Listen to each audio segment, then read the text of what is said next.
Mbrëmja e kësaj të hënën shënon startin e festivalit Lulebor, i cili si vjet feston 10 vjetorin e tij. Një event i rëndësishëm i cili ka krijuar fizionominë e tij të veçantë në jubileun e tij, pritet të risjell edhe risi të shumta dhe surpriza. Disa prej tyre në konferencën për shtyp i ka zbuluar grupi organizator i festivalit. Mendoj që është një nga eksperiencat e veçanta që nuk ekziston në një qytet tjetër. Ky festival i cili sjell ose kërkon të sjell muzikën tradicionale, muzikën popullore, muzikën qytetare. Skena e festivalit duhet të jetë e hapur për të gjitha eksperiencët, sipas gjuhës artistike që përdor secili krijues.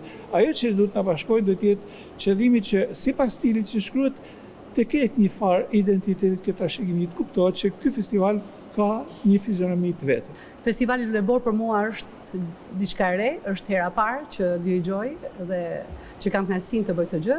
Kështu që jam shumë e lumtur. Nata finale e festivalit, ta quajmë kështu, do të vijë me një risi shumë të bukur sepse do të ketë edhe nota nostalgjie, të ftuar special dhe emra shumë të njohur të Shkodrës. Jam ndier mirë në këtë ftesë, edhe sepse një koncept imi dhe joni i përbashkët që duket pak më tepër modern se ç'duhet, që është pak i guximshëm në skenografi dhe në realizim, është mirë pritur, që në momentin e parë dhe më është lënë që të veproj sipas konceptit dhe idesë. Për 2 net më radhë, 27 dhe 28 tetor, festivali Lulebor do të jehojë në sallën e teatrit Migjeni, jo vetëm duke shpallur edhe fituesit e çmimeve, por duke sjell muzikë shqiptare, një buqet me këngë të reja.